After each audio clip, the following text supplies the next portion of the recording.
नमस्कार मित्रों, एक बार फिर से आप सभी का स्वागत है हमारे इस चैनल में। आज के इस वीडियो में टीजीटी और पीजीटी चित्रकला की तैयारी के लिए प्रैक्टिस सेट हल करेंगे और आज के इस प्रैक्टिस सेट में आपको 50 प्रश्न मिलेंगे और ये 50 प्रश्न आपके एग्ज़ाम के लिए लाभदायक हो सकते हैं। तो चलिए आज के इन प्रश्नों को हल करते हैं।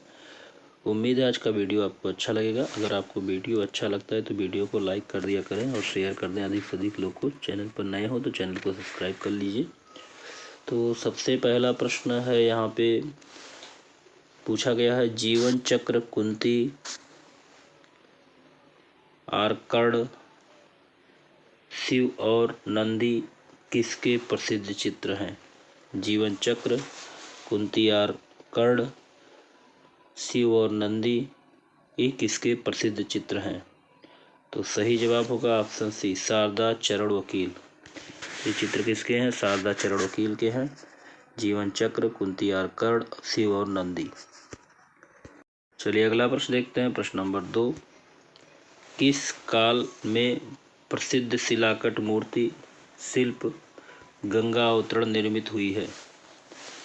तो प्रसिद्ध शिलाकट मूर्ति गंगा अवतरण जो निर्मित हुई है वो पल्लव शासकों के द्वारा बनाई गई है, पल्लव शासक, और यह द्रविड़ शैली में है। यह द्रविड़ शैली में है। तो प्रसिद्ध शिलाकट मूर्ति शिल्प गंगा अवतरण पल्लव शासकों ने बनवाया और द्रविड़ शैली में बना हुआ है। अगला प्रश्न देखते हैं। प्रश्न नंबर 3, याजी क्या है? याजी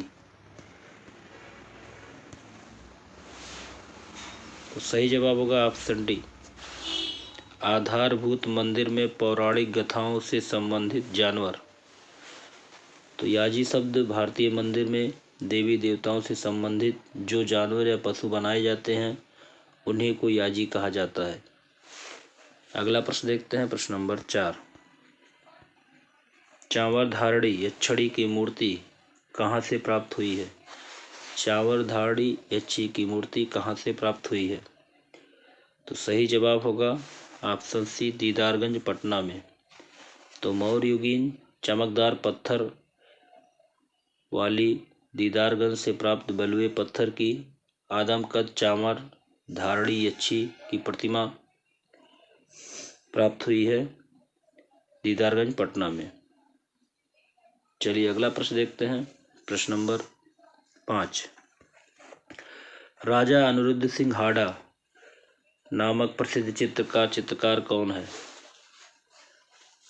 तो राजा अनिरुद्ध सिंह हाड़ा नामक प्रसिद्ध के चित्रकार हैं उत्कल राम। उत्कल राम, ऑप्शन सी यहाँ पे सही होगा, उत्कल राम। चलिए अगला प्रश्न देखते हैं। प्रश्न नंबर 6, कोणार्क मंदिर के रथ को कितने घोड़े खींच रहे हैं? तो कोणार्क के सूर्य मंदिर को 7 घोड़ों के द्वारा खींचते हुए दर्शाया गया है। ऑप्शन बी यहाँ पे सही होगा, 7 घोड़ों के द्वारा कोणार्क मंदिर के रथ को खींचते हुए दर्शाया गया है। और इसमें कुल 12 जोड़े चक्के लगे हुए हैं जो कि 12 राशियों के प्रतीक माने जाते हैं। और प्रत्येक चक्कों में 8 तीलियां लगी है जो अष्ट पहर की प्रतीक हैं। तो यहाँ पर 12 जोड़े चक्के हैं जो 12 राशियों के प्रतीक हैं और सभी चक्कों में 8 तीलियां लगी हैं जो 8 पहर के प्रतीक हैं। चलिए अगला प्रश्न देखते हैं। प्रश्न नंबर 7, मंदिर की निम्नलिखित में से कौन सी नागर शैली पूर्वी भारत में है? तो कौन सा मंदिर नागर शैली में बना है, पूर्वी भारत में है? सही जवाब होगा ऑप्शन ए, जगन्नाथ मंदिर। जगन्नाथ मंदिर भुवनेश्वर से वह एक प्रसिद्ध मंदिर है और ये नागर शैली में बना हुआ है और यह मंदिर वैष्णव है। अगला प्रश्न देखते हैं। प्रश्न नंबर 8,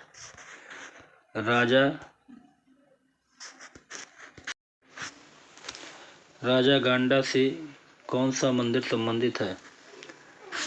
तो यहाँ पे सही जवाब होगा ऑप्शन बी, कंदरिया महादेव मंदिर। तो खजुराहो के मंदिरों में सबसे विशाल कंदरिया महादेव मंदिर है अनुसार हुआ है। मंदिर का प्रवेश द्वार पंचायतन शैली में बना हुआ है। अगला प्रश्न देखते हैं, प्रश्न नंबर 9। निम्नलिखित में से कौन सा मंदिर प्रारंभिक पाल शैली का एक उदाहरण है? तो सिद्धेश्वर महादेव मंदिर पाल शैली का एक प्रसिद्ध उदाहरण है। ऑप्शन ए यहाँ पे सही होगा, सिद्धेश्वर महादेव मंदिर। अगला प्रश्न देखते हैं, प्रश्न नंबर 10। बीजापुर का प्रसिद्ध गोल गुंबद वर्तमान में किस राज्य में स्थित है? तो गोल गुंबद कर्नाटक में स्थित है। ऑप्शन बी यहाँ पे सही होगा, कर्नाटक। अगला प्रश्न है, प्रश्न नंबर 11। माँ और बालक की मूर्ति किस मंदिर से प्राप्त हुई है?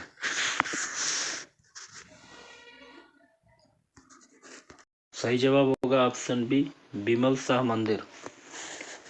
तो श्वेत संगमरमर में बना हुआ है बिमल शाह मंदिर।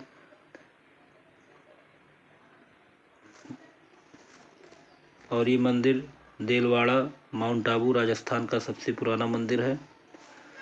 और यहाँ पे माँ और बालक की मूर्ति प्राप्त हुई है। अगला देखते हैं, प्रश्न नंबर 12। पल्लव काल का सर्वाधिक आरंभिक संरचनात्मक मंदिर कौन सा है? तो सही जवाब होगा ऑप्शन सी, सोर मंदिर, महाबलीपुरम। तो पल्लव काल का सर्वाधिक आरंभिक संरचनात्मक मंदिर सोर मंदिर है, महाबलीपुरम में है। अगला प्रश्न देखते हैं, प्रश्न नंबर 13। दर्शनीय मूर्ति श्रमजीत किस चीज से बनी हुई है? सही जवाब होगा ऑप्शन सी, पीतल। तो डीपी राय चौधरी की ये मूर्ति है, श्रम की जीत, और ये पीतल कांसे से निर्मित है।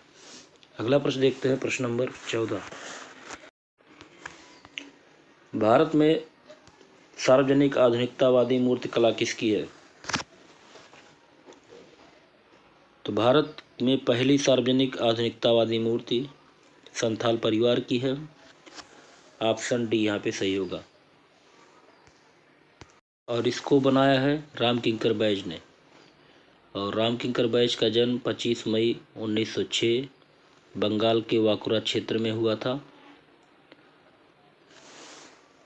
अगला प्रश्न है, पुरुष, महिला और पेड़ किस भारतीय कलाकार की कृति है? तो छापा चित्र पुरुष, महिला और पेड़ के चित्रकार लक्ष्मा गौड़ हैं, के लक्ष्मा गौड़। पुरुष, महिला और पेड़, ये ग्राफिक कलाकार हैं के लक्ष्मा गौड़। अगला प्रश्न देखते हैं, प्रश्न नंबर 16। आपस में मिलान करना है। नीली कुम्हारी, तो नीली कुम्हारी ब्लू पाटरी से संबंधित है, तीसरे से मिलाते हैं। इसके बाद एस पाल प्रसिद्ध फोटोग्राफर हैं, बी को एक से मिलाते हैं। इसके बाद तैयब मेहता की जो पेंटिंग है वो काली पेंटिंग है। और प्रसिद्ध चित्र गैलेस्की के चित्रकार हैं राजा रवि वर्मा। तो इस तरह से मिलान करने के बाद सी ऑप्शन सही है, ए का तीसरा, बी का पहला, सी का दूसरा और डी का चौथा। अगला प्रश्न है, इनमें से किस कलाकार ने कुणाल नामक एक छोटी सी डॉक्यूमेंट्री फिल्म के लिए फिल्म फेयर पुरस्कार जीता था? सही जवाब होगा ऑप्शन डी, तैयब मेहता। अगला प्रश्न देखते हैं, प्रश्न नंबर 18। 22 अगस्त 2018 में निम्नलिखित में से कौन से कलाकार का निधन हो गया था और वह कलर विस्कोसिटी प्रोसेस के मास्टर थे? सही जवाब होगा ऑप्शन डी, कृष्णा रेड्डी। अगला प्रश्न देखते हैं, मकड़ी और दीमक के बीच चित्रकला का निर्माण किसने किया? सही जवाब होगा option D, M F Husain. अगला प्रश्न देखते हैं, किस समकालीन चित्रकार ने चित्रकला श्रृंखला आवाज़ों की स्मृति का निर्माण किया था? तो समकालीन चित्रकार बी रमेश ने चित्र श्रृंखला आवाज़ों की स्मृति बनाई है। तो सही जवाब होगा बी रमेश ने आवाज़ों की स्मृति, रिडम्बर्स ऑफ वॉइस का निर्माण बी रमेश ने किया था। अगला प्रश्न देखते हैं, अभिकथन और कारण। अभिकथन में कहा गया है, अवनींद्रनाथ टैगोर ऐसे कलाकारों में से एक हैं जिन्होंने भारतीय स्वाधीनता आंदोलन के लिए भारत माता का चित्र बनाया था। कारण था, भारत माता भारतीय स्वाधीनता आंदोलन के लिए प्रतीकात्मक स्वरूप रही है। तो अभिकथन और कारण में क्या सही होगा? कूट से संबंधित प्रश्न। यहाँ पे सही जवाब होगा ऑप्शन बी ए सही है और आर सही है, अर्थात कथन और कारण दोनों सही है। अगला प्रश्न देखते हैं, प्रश्न नंबर 21। किस कलाकार ने आदिकालीन जीवन दृश्यों को चित्रित किया और यह पद्म भूषण पुरस्कार विजेता भी है? सही जवाब होगा ऑप्शन ए जामिनी राय। जामिनी राय को सन 1955 ईस्वी में भारत सरकार ने पद्म भूषण से नवाजा था। अगला प्रश्न देखते हैं, प्रश्न नंबर 23। नंदलाल बोस किसके शिष्य थे? तो सही जवाब होगा ऑप्शन बी अवनींद्रनाथ टैगोर के। नंदलाल बोस जो थे अवनींद्रनाथ टैगोर के शिष्य थे। इनका जन्म 1882 ईस्वी में हुआ था बिहार में, और इनके पिताजी का नाम था पूर्णचंद बसु और माता का नाम था सूरज क्षेत्रमणि संपन्ना। अगला प्रश्न देखते हैं, प्रश्न नंबर 24। 1780 से 85 के मध्य चित्रित भरतराम की चरण पादुकाओं की पूजा करते हुए किस पहाड़ी शैली में चित्रित है? तो भरतराम की चरण पादुकाओं की पूजा करते हुए नामक चित्र गुलेर शैली में बना हुआ है। गुलेर शैली सही जवाब होगा ऑप्शन ए गुलेर शैली। अगला प्रश्न देखते हैं, शिल्प कथा व रूपावली पुस्तक के रचयिता का नाम बताइए। तो शिल्प कथा व रूपावली पुस्तक नंदलाल बोस की पुस्तक है।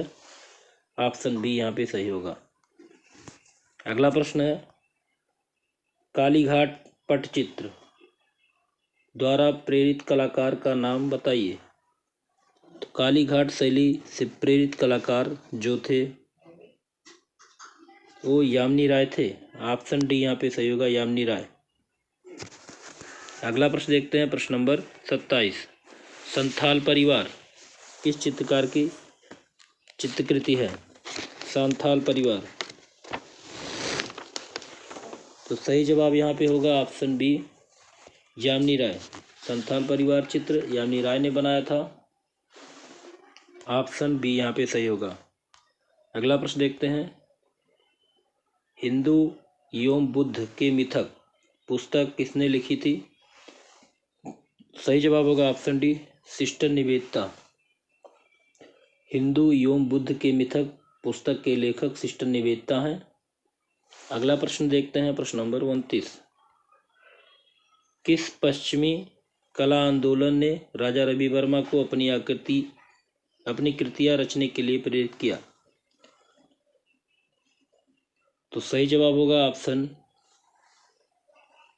डी नव श्रेणीवाद नियो क्लासिसिज्म। तो राजा रवि वर्मा को पश्चिमी कला आंदोलन नव श्रेणीवाद ने उन्हें अपनी कृतियों को रचने के लिए प्रेरित किया था। और राजा रवि वर्मा यूरोपीय शैली में भारतीय विषयों पर चित्र बनाते थे। अगला प्रश्न देखते हैं, प्रश्न नंबर 30। कृष्ण गोवर्धन पर्वत उठाते हुए नामक मुगल कालीन चित्र किस शासक के समय का है? सही जवाब यहाँ पे होगा ऑप्शन बी अकबर। तो मुगल बादशाह अकबर कालीन प्रसिद्ध चित्र कृष्ण गोवर्धन पर्वत को उठाते हुए बनाया गया है और इसको बनाया है मिस्किन ने। अगला प्रश्न है, तैल चित्रण विधि से चित्र बनाने वाले विख्यात भारतीय कलाकार थे।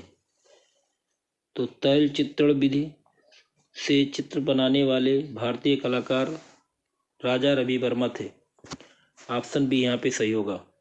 अगला प्रश्न है, वह कौन एक आधुनिक भारतीय चित्रकार है जिसके चित्रों में पाश्चात्य संयोजन एवं यथार्थवाद का प्रभाव है। तो सही जवाब होगा यहाँ पे ऑप्शन सी, राजा रवि वर्मा। पाश्चात्य संयोजन एवं यथार्थवाद का प्रभाव राजा रवि वर्मा के चित्रों में दिखाई देता है। राजा रवि वर्मा यथार्थवादी चित्रकार के रूप में जाने जाते हैं। अगला प्रश्न देखते हैं, पंजाब में शांति घोषित नामक चित्र के चित्रकार कौन है। तो पंजाब में शांति घोषित जो चित्र बनाया गया है उसको बनाया है गंगेंद्र बाबू ने। अगला प्रश्न देखते हैं, प्रश्न नंबर 34, किस चित्रकार के चित्र नाटकीय हैं। तो सही जवाब होगा ऑप्शन सी, राजा रवि वर्मा। राजा रवि वर्मा के चित्र नाटकीय हैं। डॉक्टर आनंद कुमार स्वामी ने राजा रवि वर्मा के चित्रों पर नाटकीय प्रभाव का आरोपण किया था। इसे रवि वर्मा ने भी स्वीकारा है। अगला प्रश्न देखते हैं, प्रश्न नंबर 35, उस राजपूत शैली की पहचान करें जिसने अपने चित्रों में मुगलों की परंपराओं को अस्वीकृत कर दिया। तो मुगल परंपराओं को बसौली शैली के राजपूत राजाओं ने अस्वीकृत कर दिया था। ऑप्शन सी यहाँ पे सही होगा, बसौली। अगला प्रश्न है, जसरोटा के राजा बलवंत सिंह के छवि चित्र किसने बनाए। सही जवाब होगा ऑप्शन डी, नैनसुख। तो पहाड़ी शैली के चित्रकार नैनसुख ने जसरोटा के राजा बलवंत सिंह की छवि चित्र का निर्माण किया था। अगला प्रश्न देखते हैं, प्रश्न नंबर 37, बसौली के चित्र किस संग्रहालय में सुरक्षित हैं। सही जवाब होगा यहाँ पे ऑप्शन ए, पंजाब। तो पहाड़ी कला शैली का एक प्रमुख उपशैली है बसौली शैली। इस शैली के बने अधिकांश चित्र पंजाब के संग्रहालयों में सुरक्षित हैं। अगला प्रश्न देखते हैं, प्रश्न नंबर 38, चित्रकला की किस शैली को रंगों का काव्य कहा जाता है। चित्रकला की किस शैली को रंगों का काव्य कहते हैं। तो सही जवाब होगा ऑप्शन सी, कांगड़ा। तो कांगड़ा शैली को रंगों का काव्य कहा जाता है। वेरी इंपॉर्टेंट है, कांगड़ा शैली को रंगों का काव्य कहते हैं। अगला प्रश्न देखते हैं, प्रश्न number 39, Kangra painting on love. Kangra painting on love नामक पुस्तक का लेखक कौन है। तो कांगड़ा पेंटिंग ऑन लव पुस्तक के लेखक हैं एम.एस. रांघवा। अगला प्रश्न देखते हैं, प्रश्न नंबर 40, प्रसिद्ध चित्रकार मनकू किस भारतीय चित्रकला शैली से संबंधित है। प्रसिद्ध चित्रकार मनकू किस भारतीय चित्रकला शैली से संबंधित है।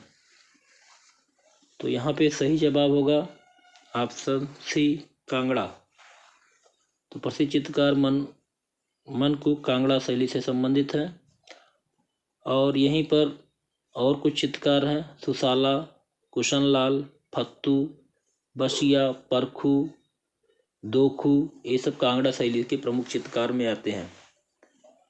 अगला प्रश्न देखते हैं, प्रश्न नंबर 41, प्रसिद्ध चित्र भूमि जोतता किसान भारतीय कृषक किसका चित्र है। तो भूमि जोतता किसान भारतीय कृषक ए नंदलाल बोस का प्रसिद्ध चित्र है। और इसको हरिपुरा कांग्रेस अधिवेशन के पंडाल को सजाने के लिए बनाया गया था। ऑप्शन ए सही होगा, नंदलाल बोस। अगला प्रश्न देखते हैं, प्रश्न नंबर 42। कुल्लू स्कूल का सबसे पुराना नाम क्या है? कुल्लू स्कूल का सबसे पुराना नाम, सही जवाब होगा ऑप्शन ए कुलंत पीठ। तो हिमाचल प्रदेश का एक प्रांत का एक शहर है, हिमाचल प्रदेश प्रांत का एक शहर है कुल्लू घाटी, जिसको पहले कुलंत पीठ कहा जाता था। अगला प्रश्न देखते हैं, प्रश्न नंबर 43। पहाड़ी चित्रकला की प्रधान विषय वस्तु वैष्णववाद के साहित्य से प्रेरित थी। पहाड़ी चित्रकला की प्रधान विषय वस्तु वैष्णववाद के साहित्य से प्रेरित थी। तो सही जवाब यहाँ पे होगा ऑप्शन ए नायक नायिका भेद। तो पहाड़ी चित्रकला की प्रधान विषय वस्तु वैष्णववाद के नायक नायिका भेद से प्रेरित थी। अगला प्रश्न देखते हैं, प्रश्न नंबर 44। महाराजा और कला प्रेमी का नाम बताइए जिन्होंने जयपुर को बसाया था। तो उस महाराजा और कला प्रेमी का नाम बताइए जिन्होंने जयपुर नगर बसाए थे। तो सही जवाब होगा ऑप्शन सी सवाई जय सिंह। महाराजा सवाई जय सिंह ने जयपुर नगर बसाया था। चलिए अगला प्रश्न देखते हैं, प्रश्न नंबर 45। स्वर्णपुरी द्वारिका, स्वर्णपुरी द्वारिका किसका प्रसिद्ध चित्र है? तो सही जवाब होगा ऑप्शन सी गंगेन्द्र नाथ टैगोर का। तो स्वर्णपुरी द्वारिका गंगेन्द्र नाथ टैगोर का चित्र है, और इस चित्र को गंगेन्द्र नाथ ने कागज पर जल रंग से बनाया था। अगला प्रश्न है, राम समुद्र का मद मर्दन करते हुए किस भारतीय चित्रकार की प्रसिद्ध रचना है? राम समुद्र का मद मर्दन करते हुए किस भारतीय चित्रकार की प्रसिद्ध रचना है? तो सही जवाब होगा ऑप्शन ए राजा रवि वर्मा। अगला प्रश्न देखते हैं, प्रश्न number 47। Chaugan player, Chaugan player painting किससे संबंधित है? चौगान प्लेयर पेंटिंग किससे संबंधित है? सही जवाब होगा ऑप्शन ए दारा जोधपुर। तो चौगान प्लेयर पेंटिंग को दाना भाटी ने चित्रित किया था, जो जोधपुर से संबंधित है। अगला प्रश्न देखते हैं, प्रश्न नंबर 48। उस्ताद खाली स्थान द्वारा विकसित चित्रण शैली राजस्थानी लघु चित्र शैली की बीकानेर उपशैली की प्रमाणक छाप बन गई। बीकानेर शैली को विकास करने का जो श्रेय जाता है रुकनुद्दीन को जाता है। तो उस्ताद रुकनुद्दीन के द्वारा विकसित चित्रण शैली राजस्थानी लघु चित्र शैली की बीकानेर उपशैली की प्रमाणक छाप बन गई थी। सही जवाब होगा ऑप्शन सी रुकनुद्दीन। अगला प्रश्न देखते हैं, प्रश्न नंबर 49। निहाल चंद निम्न में से किस शैली के चित्रकार थे? निहाल चंद, सही जवाब होगा ऑप्शन ए किशनगढ़ शैली।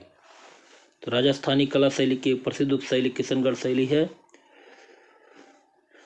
और किशनगढ़ शैली को राजा सावंत सिंह ने संरक्षण दिया था, और इस शैली के प्रसिद्ध चित्रकार निहाल चंद हैं, और इन्होंने राधा रानी बनी ठनी नामक चित्र का निर्माण किया था।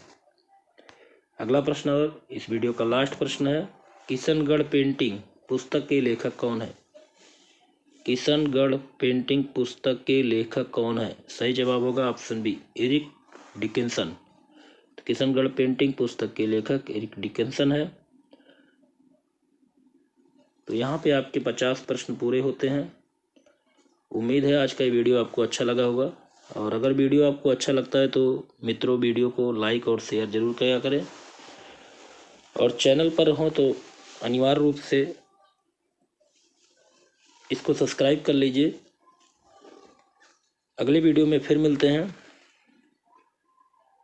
नमस्कार।